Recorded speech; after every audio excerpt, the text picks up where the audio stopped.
first film. It's called Frackman. It's about the impact of the coal seam gas industry in rural Australia. And here to tell us more is Dane, the Frackman, Pratsky.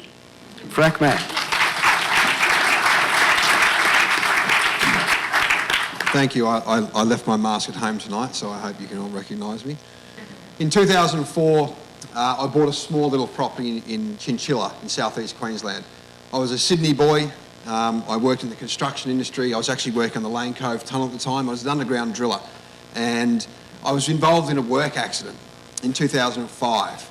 So I battled on in Sydney for 2 more years to try and stay afloat. And I just couldn't do it.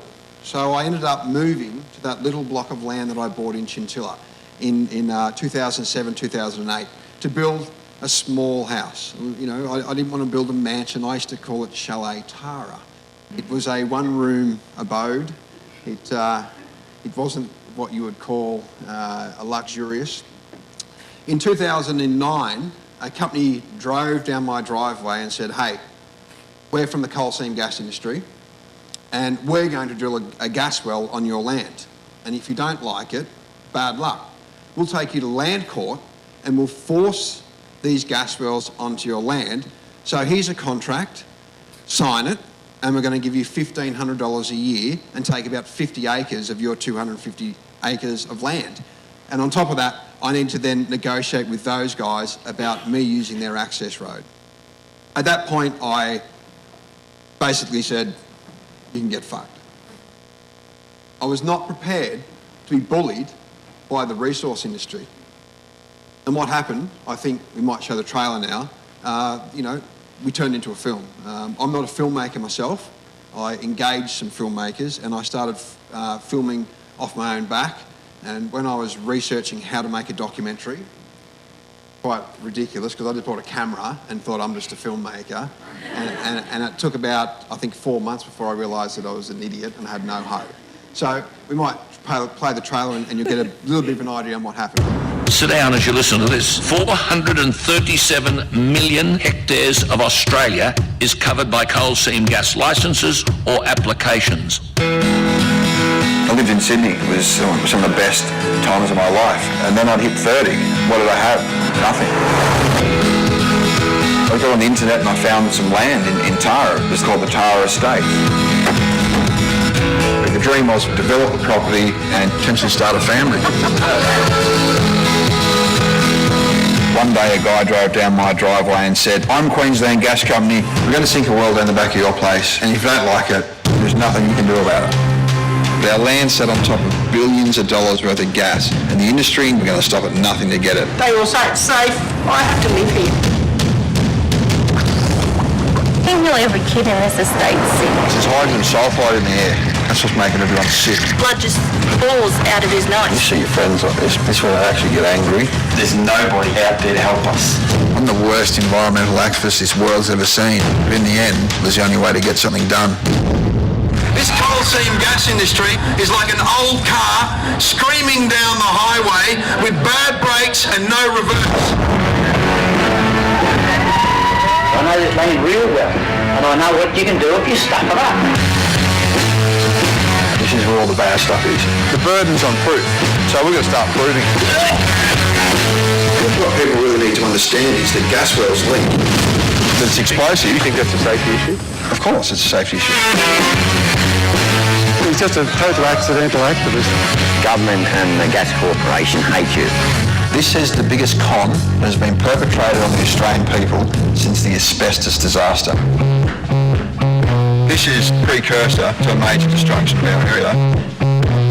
I'll absolutely guarantee you that that's not normal. I got a break. Ordinary people have got to step up and come hear us.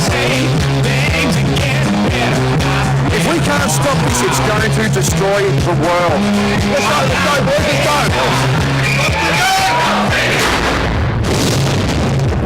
Land's unsellable, unlivable, it's un-Australian. I got a break. I got a break.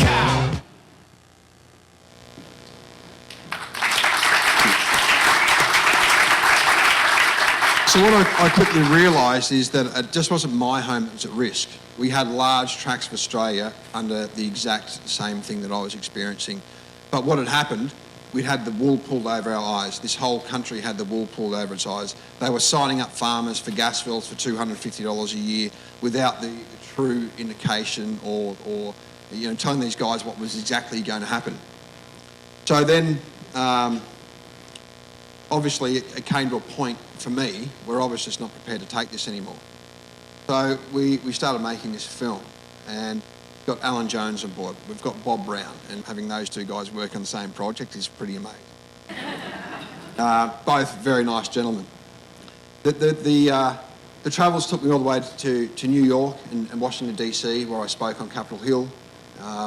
And what we've found is that people resonating with the film. We've had over 1 million hits on YouTube. Had over 11,000 people sit in cinemas and watch our film. Just rolled out through New South Wales, and now we're trying to roll out through Victoria and the rest of Australia.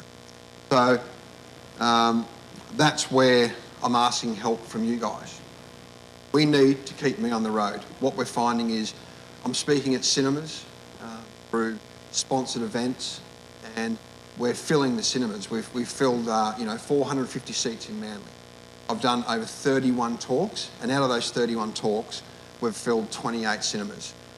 People really understand and get it at that point on how serious this issue is. And I think having someone like myself stand up in front of them and make them understand that there isn't actually a human fate in the coal seam gas industry. We didn't really understand complications of the film. The industry has come out very hard against me personally. Australian Financial Review, they're constantly under attack. We've had two articles in the last few days because I've started a campaign to move $100 million away from the coal seam gas industry, and they don't like it. They're really pushing back hard against me, one little guy who engaged some filmmakers and made a film about it. So where I'm asking for the real help is to keep me on the road and keep my team on the road. We're touring throughout Victoria and Western Australia. You have huge distances to cover.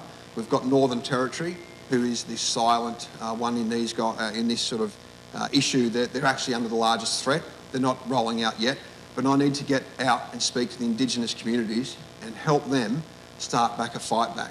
Because at the end of the day, this is the biggest issue, environmental issue this country has ever faced. And it is the biggest social movement this country has ever seen. So thank you very much for your time. Thank you very much.